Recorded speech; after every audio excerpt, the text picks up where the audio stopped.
Hello friends, welcome to my channel. आज मैं आपको जो जानकारी देने वाला हूँ वो है एंडोट्रेकियल ट्यूब यानी कि ईटी ट्यूब, जिसे ईटी ट्यूब के नाम से भी जाने जाते हैं। इसे मतलब मैं आपको बताऊंगा कि ईटी ट्यूब के यूजेस क्या हैं।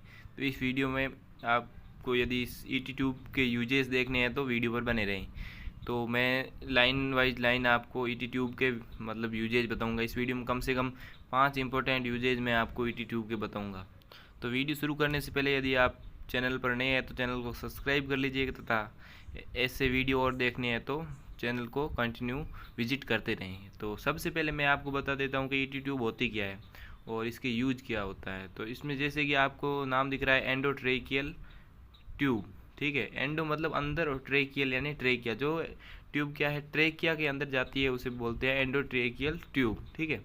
तो इसमें क्या है कि इसके अब मैं इस वीडियो में यूज़ बताता हूँ। पहले आपको मैं बता दिया एंडोट्रेकियल का मतलब जो ट्रेकिया के अंदर ही जाती है, मतलब किस किस काम जाती है मैं आप आगे बताऊँगा। तो सबसे पहले आपको ये पता होना चाहिए कि ये ट्यूब दिखती कैसी है। तो सबसे पहले मैं आपको बता दूँ कि इसका फ़ोटो बता देता हूँ मैं आपको कि एंडोट्रेकियल ट्यूब दिखती कैसी है।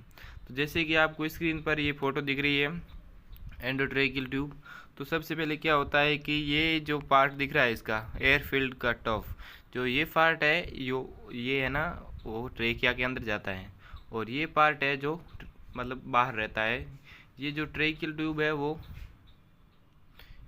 माउथ के थ्रू और नेजल के थ्रू भी जा सकती है। ये दोनों तरीके से जा सकती है। ये तो मतलब डिपेंड करता है कि पेशेंट कौन सी कंडीशन में है। यदि अनकॉन्शियस है तो हम उसे माउथ के थ्रू भी दे सकते हैं, और यदि पेशेंट कॉन्शियस है तो हम उसके नेजल के थ्रू भी दे सकते हैं। तो ठीक है, अब जैसे आपने इस पर ट्यूब देख ली। अब इसके क्या है, अलग अलग पार्ट दे रखे हैं, जैसे air field cut off, cut नाम दिया है, और ट्रांसफ़र पीवीसी ट्यूब, यानी इससे हम इसको ये फुला सकते हैं। बलून आता है उसको फुला सकते हैं। और ये पायलट बलून यानी यहाँ से बलून फूलता है, ठीक है। और ये इसका एक और पार्ट हो गया वाल्व हो गया।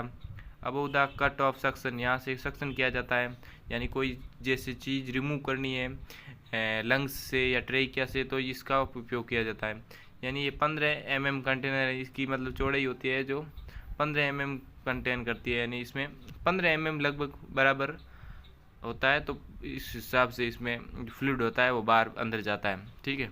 तो ये हो गई बात इसमें। अब मैं आपको बात करता हूँ यूजेज की। तो जैसे कि आपको स्क्रीन पर यूजेज दिख रहे हैं कि एयरवे मैनेजमेंट, इसका मतलब ये हुआ जैसे आपको ये दिख रहा है secure airway ensuring adequate ventilation and oxygenation. इसका मतलब ये होता है कि एयरवे मैनेजमेंट, यानी कोई पेशेंट है उसको एयरवे डिफ़िकल्टी हो रही है तो इसको मतलब सिक्योर करने के लिए और पेशेंट को स्टेबल करने के लिए ये इंसर्ट की जाती है। और दूसरे मैनेजमेंट की बात करें तो मैकेनिकल मैनेजमेंट यानी मैकेनिकल वेंटिलेशन। वेंटिलेशन का मतलब होता है जैसे कोई पेशेंट वेंटिलेटर पर होता है तो ये वेंटिलेशन से कनेक्ट होती है।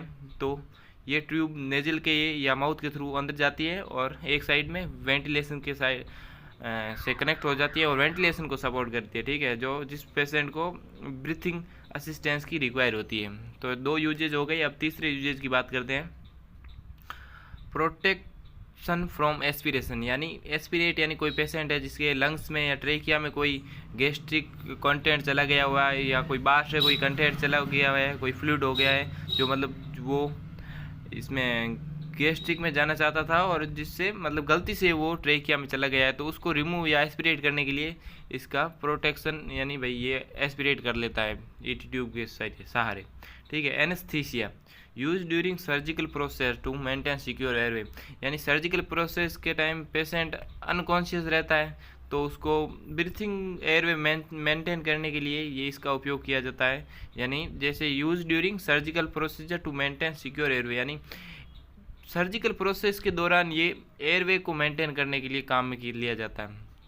तो वीडियो अच्छा लगे तो लाइक कीजिए तथा सब्सक्राइब कीजिए चैनल को और वीडियो को शेयर कीजिए। और थैंक यू फॉर वॉचिंग। मिलते हैं अगले वीडियो में।